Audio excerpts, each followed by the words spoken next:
ทุกสถานพระเสด็จสู่แดนสวงทิพวิมานก้มกราบกรานน้อมถวายความอาลัยข้าพระพุทธเจ้านายสุภชัยกัลปะสันติผู้อำนวยการสถานีวิทยุกระจายเสียงแห่งประเทศไทยจังหวัดลำพูนพร้อมด้วยข้าราชการเจ้าหน้าที่ผู้จัดรายการและเครือข่ายประชาสัมพันธ์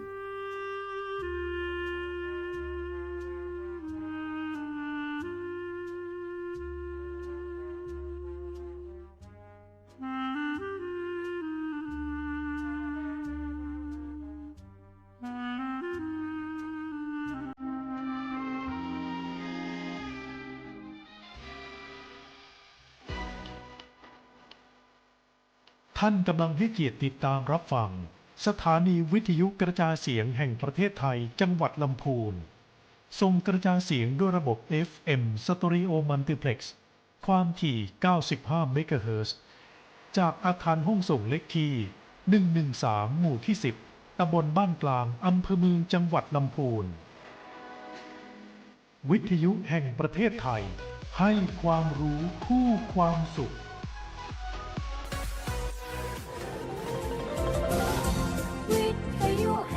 ประเทศไทยให้ความรู้คู่ความสุข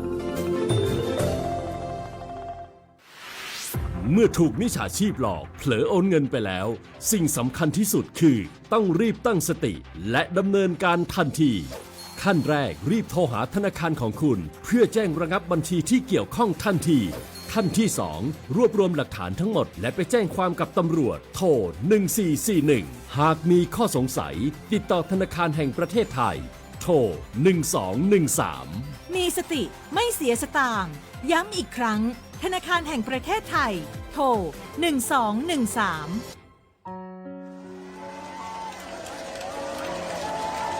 เสียงที่เปล่งจากหัวใจของพระสงฆ์นิกรชาวไทยที่มีแด่พระผู้ทรงเป็นดั่งศูนย์รวมจิตใจ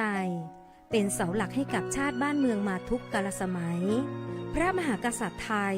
ทรงบำเพ็ญพระราชกรณียกิจนานับประการนำพาประเทศชาติให้อยู่รอดปลอดภัยจากวิกฤตการณ์ต่างๆเพื่อให้พระสงฆ์นิกรของพระองค์ได้อยู่เย็นเป็นสุขเราคนไทยจึงควรร่วมกันถวายความรักแสดงออกถึงความจงรักภักดีและรักษาไว้ซึ่งสถาบันพระมหากษัตริย์ด้วยความภาคภูมิใจในความเป็นไทยโดยสำนักงานประชาสัมพันธ์ที่ 3 กรมประชาสัมพันธ์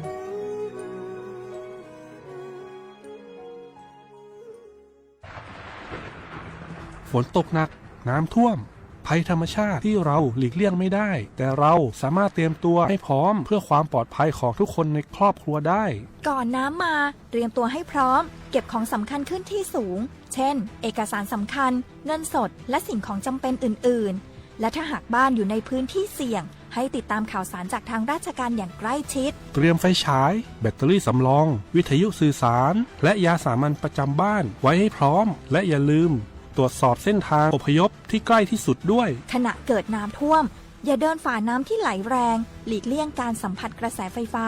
และหากต้องอพยพให้ปฏิบัติตามคำแนะนำของเจ้าหน้าที่อย่างเคร่งครัดเมื่อภัยผ่านพ้นตรวจสอบความเสียหายของบ้านและทำความสะอาดเพื่อป้องกันโรคที่มากับน้ำท่วมเตรียมตัวให้พร้อมก่อนภัยมาถึงเราจึงจะปลอดภัยด้วยความปรารถนาดีจากสำนักงานประชาสัมพันธ์ที่ 3 กรมประชาสัมพันธ์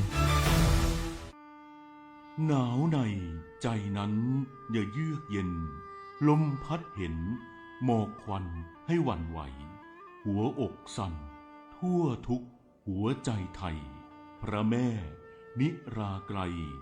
ในยามนี้สถิตอยู่ในใจไทยตราบนิรันดร์น้อมสำนึกในพระมหากรุณาธิคุณเป็นล้นพ้นอันหาที่สุดมิได้ข้าพระพุทธเจ้าคณะผู้บริหารข้าราชการและเจ้าหน้าที่สถานีวิทยุกระจายเสียงแห่งประเทศไทยกรมประชาสัมพันธ์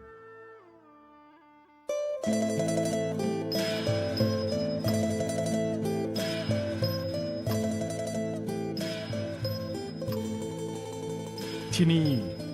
สถานีวิทยุกระจายเสียงแห่งประเทศไทยจังหวัดลำพูนสำนักประชาสัมพันธ์เขต 3 กรมประชาสัมพันธ์ ส่งกระจายเสียงในระบบ FM Stereo Multiplex ความถี่ 95 เมกะเฮิรตซ์ ช่วงเวลาจากนี้ไปเชิญท่านติดตามรับฟังรายการสภาเกษตรกรพบประชาชนครับ ครับ สวัสดีครับ สวัสดีครับครับ พบกันอีกครั้งนะครับกับรายการสภาเกษตรกรจังหวัดลำพูนขออภัยครับสภาเกษตรกรพบประชาชนนะครับผมกับผมนะครับน้ำแข็งนะครับกันทลักษณ์สบานนะครับนักวิเคราะห์นโยบายและแผนนะครับครับผมนายโก้นะครับกิตติพิตาชนบทครับนักวิชาการเกษตรครับผมวันนี้พวกเราก็จะมา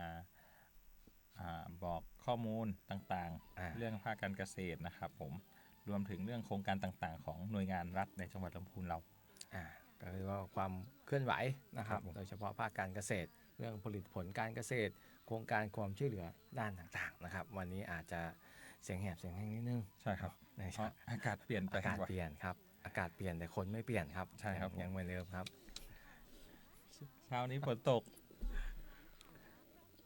ฝนตกปล่อยๆก็ตกตั้งแต่ตีห้าแล้วมั้งครับแล้วก็ต่อเนื่องมา 2-3 วันแล้วเนาะเราจะสังเกตได้ก็ช่วงนี้ก็ตื่นเช้ามาก็บางพื้นที่ก็ที่ยังไม่ตกก็อากาศกำลังดีนะครับกำลังเย็นสบายดีบางพื้นที่ก็อาจจะเฉยแฉะเนาะนิดนึงครับก็มีเรื่องของสภาพดินฟ้าอากาศเนาะครับผมงั้นก็ มาเริ่มข่าวแรกเลยนะครับเป็นข่าวพยากรณ์อากาศเพื่อการเกษตรนะครับผมใน7วันข้างหน้านะครับผมระหว่างวันที่17ถึงวันที่23พฤศจิกายนนะครับออกอากาศในวันจันทร์ที่17พฤศจิกายน2568นะครับผมลักษณะอากาศทั่วไปนะครับประเทศไทยตอนบนนะครับจะมีฝนฟ้าคะนองเกิดขึ้นในช่วงวันที่17ถึง18นะครับหลังจากนั้นในช่วงวันที่19ถึง23เนี่ยประเทศไทยตอนบนหรือภาคเหนือของเรานะครับก็จะมีอุณหภูมิลดลงแล้วก็มีอากาศเย็นถึงหนาวแล้วก็มีลมแรงนะครับผมซึ่งในภาคเหนือของเราที่โรคที่ต้องระวังเป็นพิเศษช่วงนี้ก็จะเป็นโรคพืชที่อาจจะทำให้เกิดเชื้อรานะครับผมการควบคุมอุณหภูมิในโรงเรือนเลี้ยงสัตว์นะครับผมรวมถึงการจัดเตรียมอุปกรณ์สำหรับกันหนาวนะครับผมซึ่งทางสาธารณสุขนะครับเขาก็ได้บอก6วิธีที่เป็นการดูแลสุขภาพนะครับในช่วงหน้าหนาวซึ่งอันแรกก็คือการดูแลร่างกายให้อบอุ่นนะครับผมสวมไหมพรมสวมเสื้อไหมสวมหมวกไหมพรมนะครับเสื้อคลุมกันหนาวใส่ถุงมือถุงเท้าแล้วก็รองเท้าที่ใส่สบายนะครับ2คือวิตามินซีสูงทานผักก็คือให้ทานผักผลไม้นะครับเช่นส้มสตรอเบอรี่ฝรั่งนะครับผมนอกจากจะมีวิตามินซีสูงเนี่ยยังสามารถช่วยป้องกันโรคไข้หวัดได้อีกด้วยนะครับผม3ก็คือมีกิจกรรมทางกายที่ดีนะครับผมก็คือทำกิจกรรมในร่มเช่นโยคะเต้นแอโรบิกหรือที่ไม่มีแดดหรืออยู่ในที่ที่ไม่มีแดดหรือลมพัดแรงนะครับผม4ก็คือหมั่นตรวจเช็คก็คือค่าความดันโลหิตนะครับระดับน้ำตาลในเลือดนะครับรวมถึงควบคุมน้ำหนักตัวให้อยู่ในเกณฑ์ที่เหมาะสมนะครับแล้วก็ต่อมาเป็นรับประทานยาตามหมอสั่งนะครับผมโดยเฉพาะกลุ่มเสี่ยงกลุ่มที่มีโรคประจำตัวแล้วก็โรคติดต่อเรื้อรังนะครับและสุดท้ายคือทุกเพศทุกวัยครับก็คือพักผ่อนให้เพียงพอสวมชุดนอนที่อบอุ่นแล้วก็ผ้าห่มที่เหมาะสมกับสภาพอากาศที่เปลี่ยนแปลงนะครับควรนอนเป็นเวลาประมาณ 7-8 ชั่วโมงต่อวันนะครับผมในช่วงอากาศเปลี่ยนแบบนี้ก็รักษาสุขภาพกันทุกคนนะครับเมื่อกี้เป็นโรคของคนเตือนคนไม่ใช่โรคของคนเมื่อกี้เป็นเตือนคนต่อไปก็เตือนเรื่องพืชนะครับผมครับเตือนพวกเกี่ยวกับการเฝ้าระวังศัตรูพืชนะครับระหว่างวันที่13นะครับถึง26พฤศจิกายน2568นี้นะครับโดยเฉพาะภาคเหนือของเรานะครับที่เรามาระวังก็คือเกี่ยวกับข้าวนะครับให้ระวังเพี้ยกระโดดหลังขาวนะครับโรคไม่ข้าวโรคขอบใบแห้งข้าวโพดก็พวกหนอนเจาะลำต้นลาน้ำค้างนะครับอ้อยก็หนอนกออ้อยโรคใบขาวอ้อยโรคแส้ดำนะครับลำไยก็พวกหนอนกินใบเพี้ยแป้งพุ่มแจ้นะครับแอนแทกโนสนะครับกาแฟก็พวกมอเจาะผลกาแฟโรคใบจุดใบด่างนะครับอันนี้ก็ให้ฝากให้ระมัดระวังโดยเฉพาะช่วงนี้ถ้าพี่น้องทางเกษตรกรที่ทำนานะครับบางพื้นที่ก็อาจจะเก็บเกี่ยวไปแล้วบางพื้นที่ก็ยังไม่ได้เก็บเกี่ยวช่วงนี้ก็ให้อาจจะต้องชะลอหรือระมัดระวังในการเก็บเกี่ยวก่อนเพราะเนื่องจากมันมีเรื่องของความชื้นอะไรต่างๆเข้ามาเราเก็บเกี่ยวไปแล้วความ เปอร์เซ็นต์ความชื้นของข้าวเปลือกมันยังสูงอยู่เพราะฉะนั้นเนี่ยถ้าหากเราเก็บเกี่ยวแล้วเอาไปขายหรือว่าไปจำหน่ายอย่างเงี้ยมันความชื้นมันสูงมันก็จะทำให้ราคาตกไปถ้าหากเราสามารถที่จะชะลอออกไปให้มันพ้นระยะเวลานี้ให้สภาพอากาศที่มันฝนหายนะครับฝนหายแดดมาอย่างเงี้ยความชื้นมันลดลงอย่างเงี้ยเวลาเราเก็บเกี่ยวเนี่ยหากมีความจำเป็นต้องไปตากหรือว่าอะไรข้าวต่างๆเนี่ยเพื่อให้ความชื้นมันลดลงมันก็จะใช้ระยะเวลาในการตากที่จะลดน้อยลงแล้วก็ไปเอาไปขายก็จะได้ราคาดีขึ้นนะครับก็ฝากพี่น้องเกษตรกรนะครับก็วางแผนการผลิตให้ดีๆเนาะเพื่อจะให้ได้ราคาพืชผลทางการเกษตรที่เหมาะสมครับครับผมซึ่งเมื่อกี้เราบอกถึงโรคนะครับว่าแล้วก็ของผมเนี่ยจะเป็นบอกถึงสถานการณ์การระบาดของศัตรูพืชนะครับผมในระหว่างวันที่6ถึง12พฤศจิกายนนะครับผมซึ่งต้องขอบคุณข้อมูลจากกลุ่มพยากรณ์และเตือนการระบาดศัตรูพืชนะครับกองส่งเสริมการอารักขาพืชและจัดการดินปุ๋ยกรมส่งเสริมการเกษตรนะครับผมสำหรับข้าวนะครับช่วงนี้เราก็จะบอกนะว่ามันจะระบาดที่ไหนบ้างสำหรับข้าวนะครับช่วงนี้จะระบาดไม่ใช่ช่วงนี้ต้องขออภัยนะครับในช่วงวันที่ในช่วงวันที่6ถึง12นะครับเนี่ยครับจะมีการระบาดโรคไหม้ข้าวกับเพี้ยจักระจั่นสีขาวนะครับที่จังหวัดสุรินทร์บุรีรัมย์กาฬสินธุ์ขอนแก่นและก็อุดรธานีนะครับผมต่อมานะครับเป็นพวกศัตรูทางด้านมันสำปะหลังนะครับอันนี้มีโรคใบด่างโรคโคนเน่าหัวเน่านะครับผมแล้วก็ไรแดงอันนี้จะมีการระบาดที่จังหวัดนครราชสีมากำแพงเพชรนะครับขอนแก่นอุตรดิตถ์บุรีรัมย์อุบลราชธานีชลบุรีแล้วก็กาฬสินธุ์นะครับผมต่อมานะครับเป็นเกี่ยวกับอ้อยก็จะมีโรคใบขาวอ้อยนะครับโรคหนอนนกอ้อยหนอนกออ้อยขออภัยครับผมอ่านผิดโอ้ยเสียใจเลยหนอนกออ้อยครับผมเนี่ยครับก็จะระบาดในจังหวัดขอนแก่นนะครับกาฬสินธุ์อุดรนะครับผมแล้วก็นครราชสีมาต่อมาก็จะเป็นข้าวโพดโอ้ยพี่ผมก็หาเดี๋ยวผมอายเหมือนกันโอเคต่อมานะครับก็จะเป็นข้าวโพดจะเป็นหนอนกระทู้ข้าวโพดลายจุดอันนี้ก็จะระบาดที่จังหวัดนครราชสีมาอุตรดิตถ์แล้วก็เชียงใหม่แต่ว่านี่มันเป็นข้อมูลของวันที่6ถึง12พฤศจิกายนนะครับแล้วก็ในเนี้ยที่ว่าบอกว่าที่ระบาดที่เชียงใหม่เกี่ยวกับข้าวโพดเนี่ยทางด้านกรมเขาก็มีบอกมาแล้วว่าตอนนี้มันกำลังลดลงการระบาดกำลังลดลงซึ่งว่าเจ้าหน้าที่ก็เข้าไปลงสำรวจในพื้นที่ที่เกิดการระบาดแล้วก็จำกัดเขตการระบาดของโรคเรียบร้อยแล้วนะครับอันนี้ก็เป็นให้เราเฝ้าระวังระมัดระวังว่าในพื้นที่ของเราของจังหวัดลำพูนของเราเนี่ยพื้นที่การเกษตรไร่สวนไร่นาของเราเนี่ยมันจะมีพบการระบาดไหมเพราะว่าปัจจุบันเนี่ยการเดินทางอะไรต่างๆเนี่ยมันใช้รถยนต์ใช้อะไรอย่างเงี้ยบางทีเราเสาร์อาทิตย์อย่างเงี้ยเราอาจจะเข้าไปเที่ยวที่เชียงใหม่หรือว่าอะไรอย่างเงี้ยมันอาจจะปนเปื้อนอะไรมากับรถยนต์อะไรต่างๆเนี่ยได้หรือไม่ก็เวลาเราไปซื้อพืชผักอะไรอย่างเงี้ยมันก็จะอาจติดมาได้เพราะว่าบางทีผักกระหล่ำจากเพชรบูรณ์เนี่ยมันส่งมาภาคเหนือของเราแค่วันเดียวแค่คืนเดียวไม่ถึงวันหรือไม่ก็กระหล่ำจากภูชีฟ้าอย่างเงี้ยส่งมาลำพูนอะไรเงี้ยที่กาดต่างๆของเราเนี่ยมันก็ระยะเวลามันแค่วันเดียวนะอันนี้ก็ให้ระมัดระวังเฝ้าติดตามใช่ครับซึ่งต่อมาก็จะเป็นโรคเกี่ยวกับมะพร้าวนะครับก็คือหนอนหัวดำนะครับแมลงดำหนามนะครับด้วงแรดด้วงงอแล้วก็ไลลี่ขามะพร้าวถูกไหมพี่อันนี้ถูกไหมซึ่งอันนี้จะระบาดในประจวบคีรีขันธ์เพชรบุรีนะครับชลบุรีชุมพรนะครับผมสมุทรสาครตราดแล้วก็ฉะเชิงเทรารวมถึงกรุงเทพนะครับอันนี้ก็จะเป็นโซนข้างล่างเนาะแต่มะพร้าวก็โดยภูมิศาสตร์โดยพื้นเพของมันก็เป็นพืชที่อยู่ตามชายฝั่งชอบน้ำเค็มอะไรก็พวกการระบาดอะไรต่างๆก็จะเป็นโซนชายทะเลครับโดยเฉพาะน้ำหวานมะพร้าวน้ำหอมครับที่มันหวานแล้วก็ต่อไปเป็นทุเรียนก็จะมี โรครากเน่าโคนเน่านะครับผมโรคใบจุดสาลายโรคใบติดนะครับเพี้ยไก่แจ้ทุเรียนนะครับเพี้ยจักรจั่นฝอยอันนี้จะระบาดโซนชุมพรจันทบุรีสุราษฎร์ธานีนะครับยะลาสงขลานครศรีธรรมราชนะครับผมอันนี้ก็เป็นโซนใต้นะครับผมที่ใกล้ตัวมันหน่อยก็คือลำไยครับลำไยมีโรคราดำกับโรคหุ้มไม้กวาดก็คือจะระบาดที่จันทบุรีสระแก้วพะเยาแล้วก็เชียงใหม่ไม่มีลำพูนครับ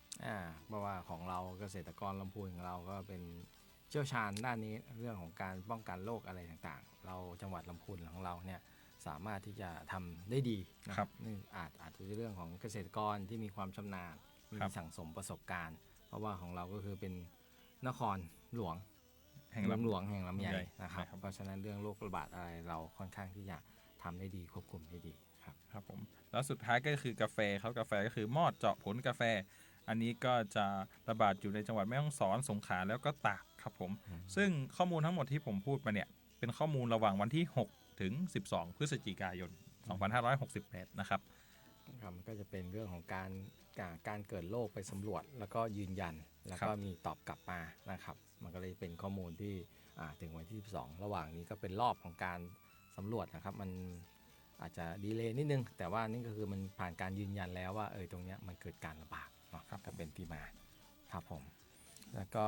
ในส่วนของอันนี้เป็นข่าวดีครับข่าวดีของ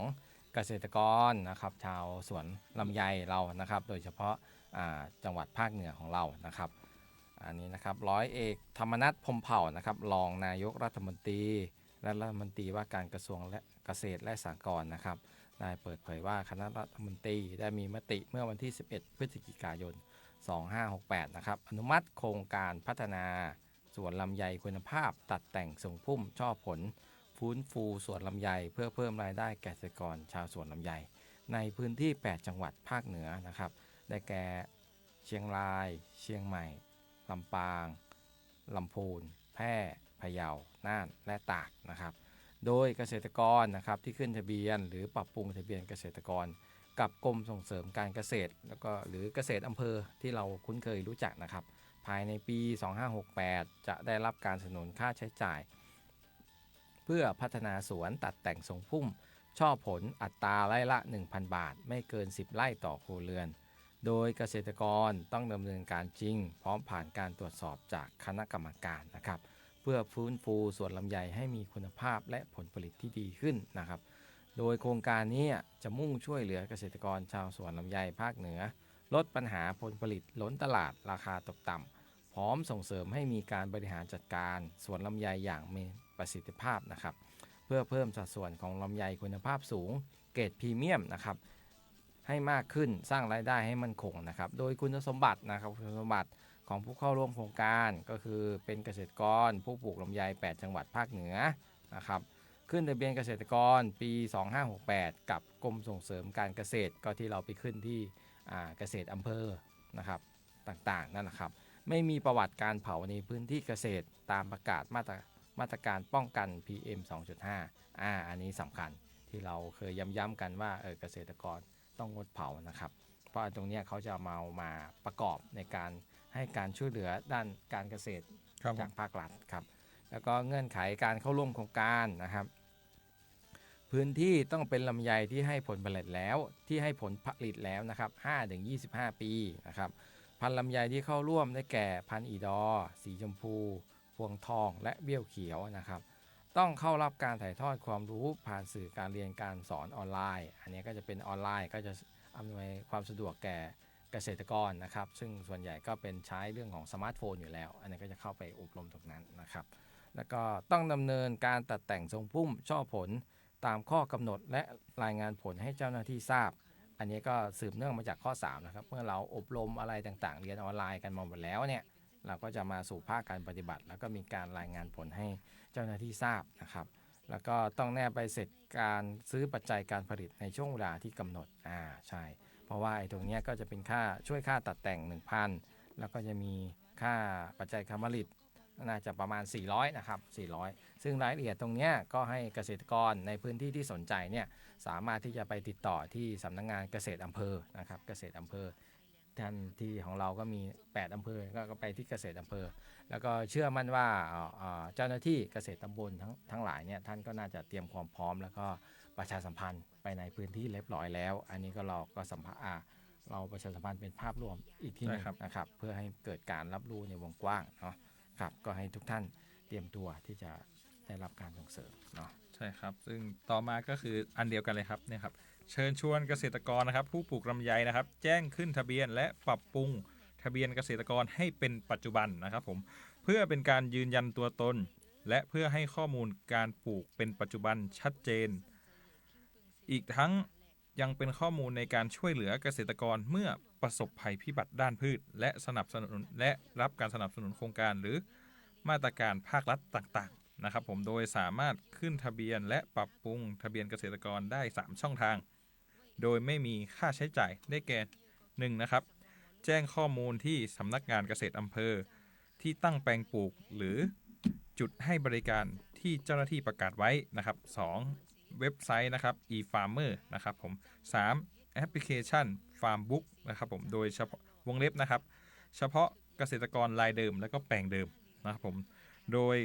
สำหรับการแจ้งข้อมูลนะครับพี่โก้ก็คือการแจ้งข้อมูลลงทะเบียนเกษตรนะครับถ้ามีการแจ้งเป็นเท็จเนี่ยมีความผิดตามกฎหมายอาญานะครับผมมาตรา137นะครับต้องโทษจำคุกไม่เกิน6เดือนหรือปรับไม่เกิน 10,000 บาทหรือทั้งจำทั้งปรับนะครับผมกับอีกมาตราก็คือมาตรา267นะครับต้องโทษจำคุกไม่เกิน3ปีหรือปรับไม่เกิน 60,000 บาทหรือทั้งปรับทั้งจำอันนี้ก็ต้องระมัดระวังเนาะเพราะว่าเราก็แจ้งไปตามความจริงอะครับเพราะว่าเวลาเรามาตรวจอย่างเงี้ยเราก็ได้สบายใจแล้วก็เจ้าหน้าที่ผู้ปฏิบัติงานก็จะได้ปฏิบัติงานด้วยความสบายใจเพราะว่าเราเกษตรกรของเรามันความจริงใจของเรามีอยู่แล้วล่ะพอเราใช้ข้อมูลที่เป็นข้อมูลจริงเนาะใช่ครับอันนี้แต่ว่ามันก็อาจจะมีคนที่นี่ไปก็ให้ระวังโทษนะก็มีทั้งโทษทั้งจำคุกนะทั้งแพ่งทั้งอาญานะครับจำคุก6เดือนแล้วก็ปรับ 10,000 บาทนะครับหรือ3ปีหรือ 60,000 บาทอันนี้ก็แล้วกรณีเพราะฉะนั้นก็ให้เรามาระวังตรงนี้บางคนอาจจะคิดว่าเอ๊ะไม่เป็นไรหรอกแต่ว่าพอมันเป็นคดีอาญาเงี้ยมันเป็นอาญาแผ่นดินมันยอมความไม่ได้อันนี้ก็ให้ตระหนักเนาะแล้วก็แจ้งความจริงเนี่ยนะครับดีไปแล้วมีทำกี่ไร่เราก็แจ้งเจ้าหน้าที่เขาไปสะดวกคนแจ้งสบายใจคนปฏิบัตินะใช่ครับครับแล้วก็อีกเรื่องนึงก็เป็นเรื่องของการประชาสัมพันธ์นะครับอันนี้ก็จากสำนักงานพาณิชย์จังหวัดลำพูนของเรานี่เองนะครับเชิญผู้ประกอบการก็คือผู้ซื้อนะครับในจังหวัดลำพูนเข้าร่วมกิจกรรมเจรจาธุรกิจในรูปแบบออนไลน์กับผู้ประกอบการจังหวัดเพชรบุรีภายใต้กิจกรรมเชื่อมโยงตลาดและเจรจาการค้าสินค้าเกษตรแปรรูปนะครับและของดีจังหวัดเพชรบุรีนะครับอันตั้งแต่ในวันจันทร์ที่1ธันวาคม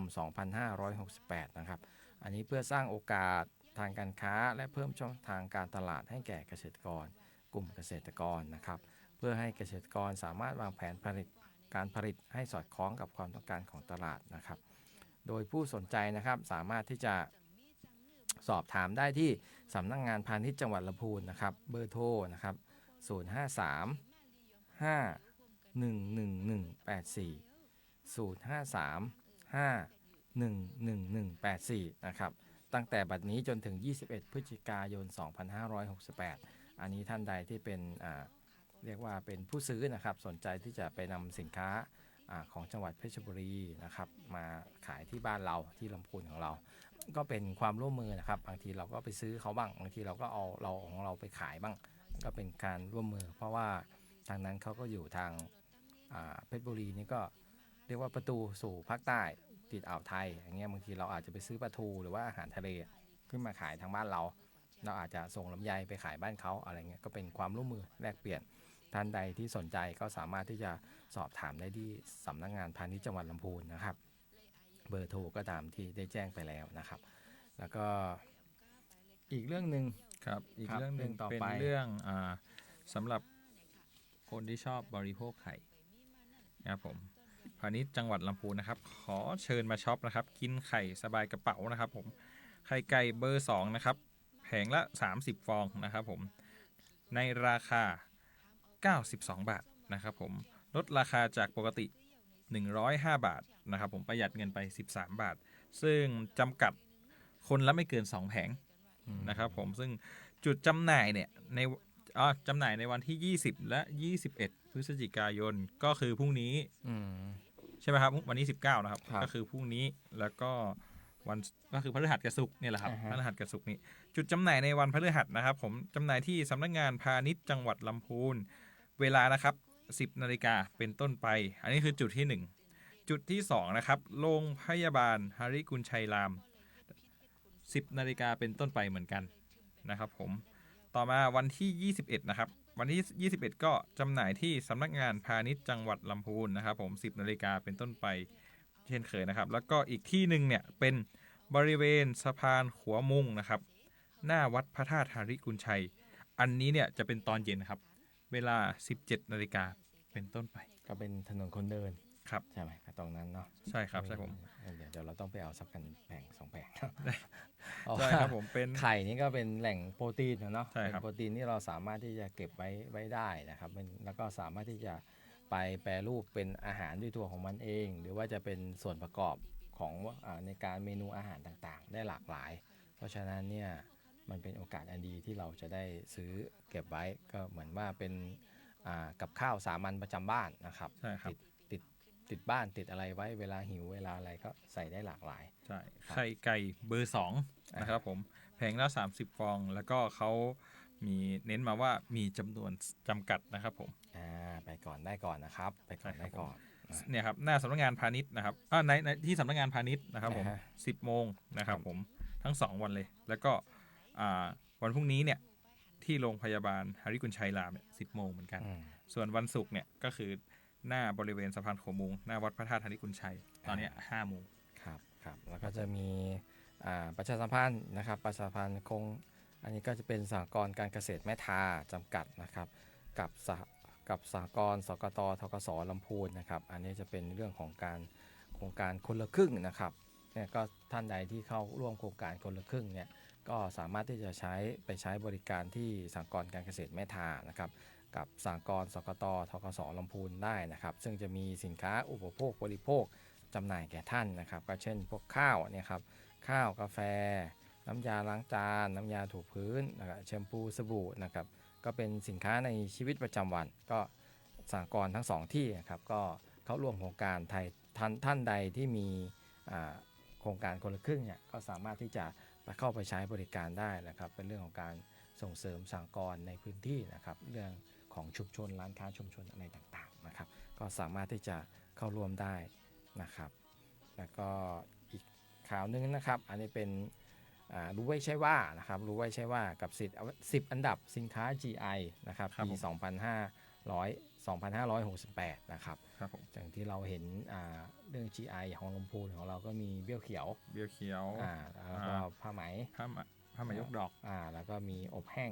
สีทองนะครับลำไยอบแห้งสีทองนะครับอันนี้เป็นข้อมูลที่เขารวบรวมมาของปี68ที่มีมูลค่าสูงนะครับอันดับ1ก็เป็นทุเรียนหมอนทองของเขาบรรทัดนะครับของจังหวัดตราดอันนี้มูลค่าก็อยู่ที่ 11,047 ล้านบาทนะครับอันดับ2ก็เป็นทุเรียนเสด็จน้ำนะครับของยะลาอันนี้ก็เป็นชื่อพันธุ์นะครับ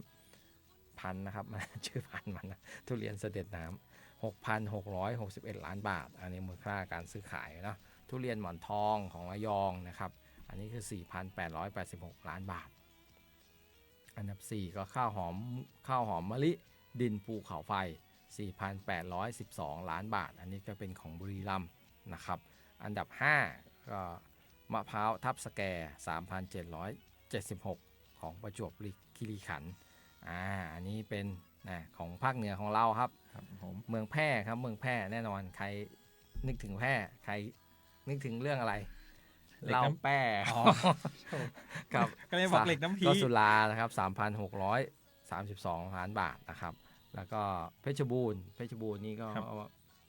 เหนือเนาะเหนืออีสานเหนือมะขามหวานเพชรบูรณ์ 3,363 ล้านบาทนะครับ แล้วก็อันดับ8หอมแดงศรีสะเกษ 2,882 ล้านบาทกุ้งกล้ามกรามบางแพราชบุรีนะครับ 2,570 ล้านบาทแล้วทุเรียนบางนาราธิวาสนะครับ 2,544 ล้านบาทอ๋ออันนี้ว่าปีพศโอเคครับอันนี้ก็เป็นข้อมูลนะครับ10อันดับสินค้า GI ปี 2568 นะครับแล้วก็หวังว่าในอนาคตนะครับก็จะมีของลำพูนเราไปติดอันดับนะครับอาจจะไม่ต้องท็อป10ไม่ต้องท็อป10อาจจะเป็นท็อป20ก็ได้นี่ว่าเรื่องลำไยเบี้ยวเขียวผ้าไหมว่าจะตอนนี้ก็กำลังฮิตนะผ้าไหมครับนะครับเป็นสิ่งที่เรานำมาฝากกันครับครับแล้วต่อไปก็เป็นประชาสัมพันธ์ของกรมส่งเสริมการเกษตรนะครับผม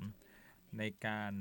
รับสมัครและคัดเลือกเกษตรกรรุ่นใหม่นะครับในโครงการพัฒนาเกษตรกรรุ่นใหม่ให้เป็น Young Smart Farmer ปี 2569 นะครับผมโดยคุณสมบัติเนี่ยมีอายุนะครับตั้งแต่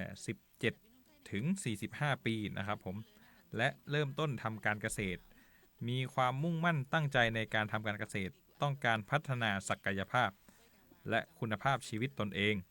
สมัครใจเข้าร่วมโครงการและต้องเข้าร่วมกิจกรรมตลอดระยะเวลาโครงการอีกทั้งนะครับขึ้นทะเบียนเกษตรกรกับกรมส่งเสริมการเกษตรแล้วก็เอกสารในการใช้สมัครก็มีใบสมัครนะครับสำเนาบัตรประจำตัวประชาชนสำเนาทะเบียนเกษตรหรือใบรับรองการขึ้นทะเบียนเกษตรนะครับผมอันนี้ก็เป็นอีกหนึ่งเรื่องซึ่งข้อดีของการเป็น YSF นี้นะครับก็คือมีการแลกเปลี่ยนความรู้ด้านเทคนิคหรือเทคโนโลยีการเกษตรนะครับผมมีการเชื่อมโยงเครือข่ายเพื่อสร้างความเข้มแข็งให้แก่เกษตรกรนะครับเป็นการร่วมกัน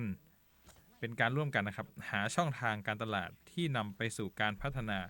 ให้เป็นผู้ประกอบการเกษตรรุ่นใหม่นะครับผมแล้วก็ได้ทำกิจกรรมเพื่อพัฒนาตนเองและสินค้าทางการเกษตรรวมถึง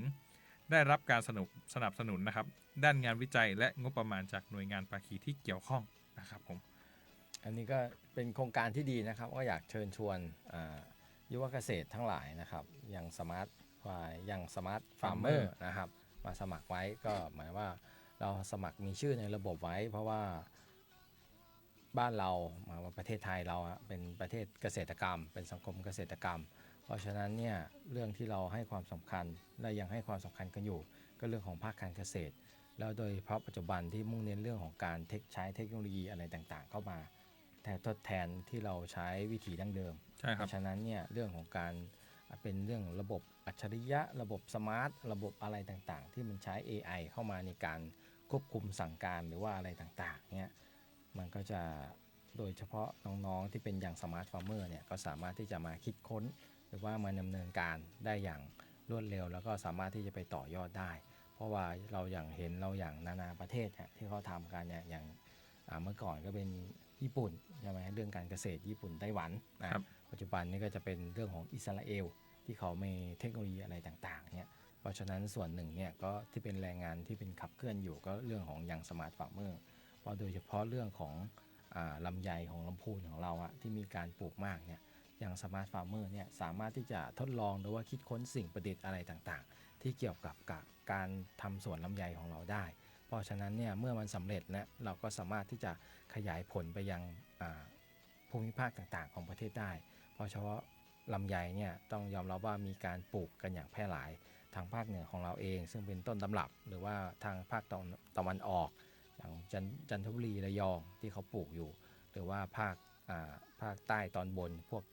ราชบุรีพวกเพชรบุรีอันนี้ก็มีการทดลองปลูกกันอยู่เพราะฉะนั้นเนี่ยมันก็เป็นโอกาสอันดีที่เราจะสามารถที่จะคิดค้นเทคโนโลยีหรือนวัตกรรมต่างๆที่เกี่ยวกับเรื่องของการบริหารจัดการเรื่องของการผลิตลำไยในพื้นที่หากสำเร็จเราก็จะต่อยอดหรือว่าไปส่งเสริมหรือว่าทำเป็นเหมือนว่าเป็นนวัตกรรมลิขสิทธิ์พูดง่ายๆเป็นลิขสิทธิ์ที่เราสามารถที่จะจดแล้วก็ไปจำหน่ายได้โดยเฉพาะปัจจุบันเนี่ยซึ่งเรามุ่งเน้นเรื่องของการทำน้อยแต่ได้มากแล้วก็ทำเป็นลำไยคุณภาพไม่ต้องปริมาณเยอะอย่างเงี้ยเป็นลำไยเกรดคัดพิเศษเป็น AA 3A ทำได้นะมันก็มากกว่าที่เราไปทำขายเป็นเกรด B เกรด C บางเกรดนี้ก็คือแทบจะไม่รับซื้อเลยนะครับมันก็ต้องมากลายเป็นอาหารสัตว์ไปซึ่งบางทีแบบ ให้ไก่กินมันก็ไม่อยากกินแล้ว เนี่ยมันก็เป็นปัญหาเราต้องพัฒนาก็เหมือนข้าวนะข้าวแต่ก่อนมีข้าวคนอย่างเดียวทุกวันนี้มีข้าวนกด้วยมันมายังไงมันก็คือเรื่องของการหมายถึงว่ามันถ้ามันคุณภาพมันไม่เข้าเกณฑ์ครับมันไม่ได้เป็นข้าวคนมันเลยมาเป็นข้าวนกอันนี้ก็อยากจะชวนเชิญนะให้ยุวเกษตรน้องๆเยาวชนทั้งหลายนะครับมาสมัครแล้วก็คิดค้นเราก็อยากให้เห็นมันมีลำไยคุณภาพเนาะเพื่อที่เราจะส่งเสริมได้เพราะเรายังไงเราก็คือเมืองหลวงนครหลวงของลำไยของประเทศไทยเนาะครับแล้วก็อีกโครงการหนึ่งนะครับก็จะเป็นโครงการส่งเสริมการเกษตรรับสมัครและคัดเลือกเกษตรกรเข้าร่วมพัฒนาตนเองเป็นสมาร์ทฟาร์มเมอร์ปี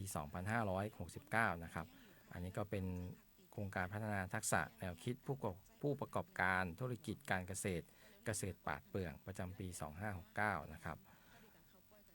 เป็นสมาร์ทฟาร์มเมอร์แล้วได้อะไรก็ได้พัฒนาแนวคิดการทำงานมีการวางแผนการผลิตที่ดีได้เรียนรู้วิชาการเทคโนโลยีการเกษตรใหม่ๆได้สร้างเครือข่ายการผลิตการตลาดได้รับการสนับสนุนการวิจัยเพื่อคิดค้น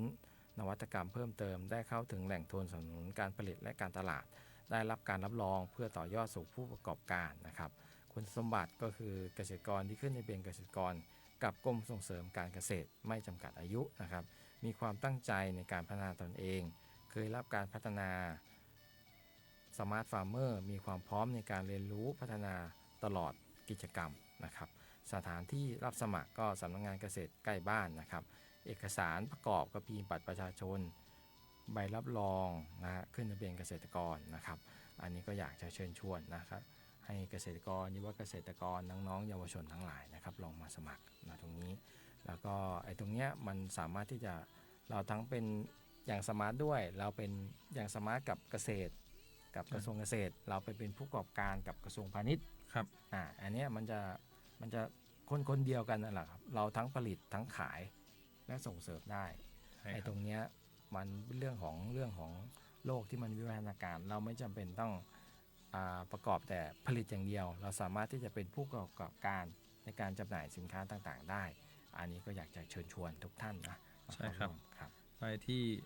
สำนักงานเกษตรอำเภอทุกอำเภอแล้วก็สำนักงานเกษตรจังหวัดทุกจังหวัดเลยนะครับใช่อย่างเล็กอย่างหนึ่งต้องไปติดต่อเองน้องพวกนี้จะฝากคนอื่นไปติดต่อหรือว่าแบบอันนี้ผมว่ามันบางครั้งเราจะไม่ทราบข้อมูลหรือว่าแบบเราจะไม่รู้ว่าเราต้องเตรียมอะไรไปใช่ครับแนะนำให้ไปติดต่อเองที่สำนักงานเกษตรอำเภอทุกอำเภอใกล้บ้านท่านหรือว่าสำนักงานเกษตรจังหวัดในกรณีที่อยู่ใกล้ๆนะครับบางทีมันต้องมีการซักถามการแลกเปลี่ยนนะครับแล้วก็เรื่องของเล่าประสบการณ์ที่เราเคยทำเคยอะไรมาใช่ครับผมแล้วต่อมานะครับเป็นโค้งสุดท้ายละอันนี้พูดได้เป็นโค้งสุดท้ายของกรมพัฒนาฝีมือแรงงานนะครับโดยสำนักงานพัฒนาฝีมือแรงงานจังหวัดลำพูนนะครับผมรับสมัครฝึกอบรมนะครับภาษาญี่ปุ่นเพื่อการทำงานนะครับผม30 ชั่วโมงนะครับระยะเวลาในการสมัครเนี่ยตั้งแต่วันที่17ถึงวันที่21พฤศจิกายน 2568นะครับผมโดยรับสมัคร20 คนเท่านั้นซึ่งตอนนี้เรายังไม่ทราบว่าเต็มหรือยังนะครับผมต้องไปสอบถามนะครับณสำนักงานพัฒนาฝีมือแรงงานลำพูนนะครับผมโดยคุณสมบัติเนี่ยของผู้เข้าร่วมเนี่ย1คือมีสัญชาติไทยนะครับอายุตั้งแต่18 ปีขึ้นไปแล้ว2เป็นแรงงานในสถานประกอบการนะครับ3เป็นแรงงานใหม่ผู้ว่างงานแรงงานนอกระบบหรือผู้ที่สนใจภาษาต่างประเทศเพื่อการสื่อสารนะครับผมแล้วก็4นะครับมีสภาพร่างกายที่ไม่เป็นอุปสรรคต่อการฝึกนะครับแล้วสุดท้าย5สามารถเข้าฝึกอบรมได้ตลอดหลักสูตรนะครับผมโดยหัวข้อการฝึกอบรมครับพี่โก้ก็จะมี1พยัญชนะและการผสมพยัญชนะนะครับผม2การทักทายการแนะนำตัวการแนะนำให้รู้จักผู้อื่นอย่างเป็นทางการและไม่เป็นทางการ3นะครับการบอกชื่อที่อยู่หมายเลขโทรศัพท์แล้วก็การถามรายละเอียดเกี่ยวกับผู้อื่นสัญชาติและก็ประเทศ 4การบอกเวลาการนับตัวเลขการนับวันเดือนปีเวลาเริ่มงานนะครับผม5เวลาเลิกการคือการดูเวลาเลิกงานเวลาเปิดปิดของหน่วยงานหรือบริษัทหรือห้างร้านนะครับต่อมาเป็น7นะครับคือการถามและการบอกทิศทางการสั่งอาหารและ เครื่องดื่มในร้านอาหารนะครับ8ก็คือการซื้อของใช้ชีวิตประจำวัน การถามความต้องการของผู้อื่นนะครับผม9ก็คือการขอความช่วยเหลือ10ก็คือการขอโทษและขอบคุณรวมถึงความปลอดภัยภายในการทำงานและการเจ็บป่วย11คือคำศัพท์และประโยคที่เกี่ยวกับการตรงต่อเวลาการรับผิดชอบต่องานการปฏิบัติงานตามข้อบังคับและของสถานที่ผู้ประกอบการและสุดท้ายก็คือการวัดและการประเมินผลซึ่งคือศัพท์พวกนี้ครับหัวข้อเหล่านี้มันสำคัญนะตอนไปอยู่ต่างประเทศเพราะอย่างพี่โก้เคยไปอยู่ต่างประเทศมาแล้วพี่โก้มีประสบการณ์ในต่างประเทศมานานพี่โก้จะรู้ว่าถ้าสมมติว่าเจ้าหน้าที่หรือว่าพนักงานได้คำศัพท์พวกนี้คือถือว่าโอเคละครบละในการไปทำงานนะครับใช่มันจะช่วยให้เราสื่อสารกันได้นะครับทั้งบางทีทั้งนายจ้างเขาก็อยากรู้ว่าเราที่เขาพูดไปสั่งงานไปเนี่ยเราเข้าใจไหมเข้าใจมากน้อยแค่ไหนแล้วอะไรที่เราไม่เข้าใจเพราะเขาต้องการเหมือนว่ามีการตอบสนองระหว่างผู้ส่งสารกับผู้รับสารซึ่งข้อมูลหัวข้อที่นำเสนอมาเนี่ยก็ครบถ้วนนะครับเบื้องต้นในการทำงานเพราะเรื่องของบางทีมันพูดได้สื่อสารได้บางทีมันจะชัดเจนมากขึ้นก็เรื่องของการเขียนนะครับโดยเฉพาะการพยัญชนะการผสมพยัญชนะต่างๆเนี่ยการสื่อสารการบอกเวลาต่างๆบางทีเขาบอกให้เริ่มงาน9 โมงแต่เราไปเข้าใจว่าเริ่มงาน10 โมงอย่างเงี้ยมันก็จะมีปัญหาบางเช่นบ่ายโมงเงี้ยบ่ายโมงเงี้ยบ่ายโมงคือบ่าย1 โมงหรือบ่าย2 โมงอะไรอย่างเงี้ยมันเป็นเรื่องของการสื่อสารแล้วก็ตกลงเวลาเพราะว่าอย่างเงี้ยมันก็เกี่ยวกับเรื่องของการเริ่มเวลามันก็จะเป็นเรื่องของ OT อะไรต่างๆการเริ่มงานสำคัญพอเราไปเริ่มงานเราต้องรู้เวลาเริ่มงานแล้วก็เวลาสิ้นสุดงานแล้วอะไรที่เป็น OT อะไรเงี้ยมันเป็นผลประโยชน์ของเราอันนี้ก็ชัดเจนนะครับเรื่องของการบอกทิศทางอย่างเงี้ยให้ไปทำอะไรตรงไหนนะครับการสั่งอาหารในเครื่องดื่มเนี่ยแน่นอนละเรื่องของการดำรงชีพในชีวิตประจำวันอะไรต่างๆก็ครบถ้วนนะแล้วก็อยากให้พี่น้อง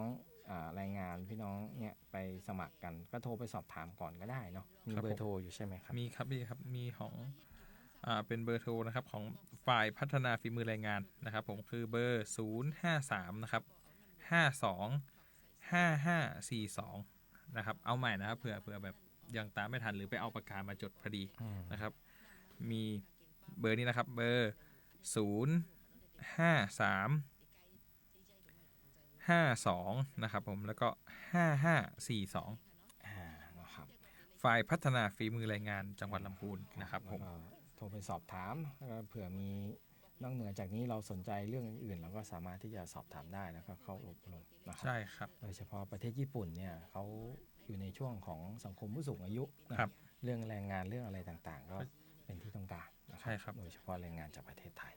ครับผมครับโอเควันนี้ก็ได้เนื้อหาข้อมูลครบถ้วนเนาะครบถ้วนครับผมอย่าลืมนะครับอย่าลืมไปขึ้นทะเบียนเกษตรกรเพื่อรับ1,400ใช่สำคัญเลยเพราะว่าช่วงนี้หลายๆพื้นที่เกษตรตำบลเกษตรอำเภอก็กำลังคึกคืนกันนะครับผมแล้วก็จะพบกับพวกเราเนี่ยได้อีกทีก็คือวันที่3 ธันวานะครับผมกับ17 ธันวาครับผมว่าพวกเราก็จะมาเป็นอาทิตย์เว้นอาทิตย์เนี่ยครับผมก็วันนี้นะครับผมน้ำแข็งกันทรักษ์สมานนะครับนักวิเคราะห์นโยบายและแผนนะครับผมครับผมกิติพิษชนบทนะครับนักวิชาการเกษตรครับผมพวกเราขอลาไปก่อนนะครับสวัสดีครับ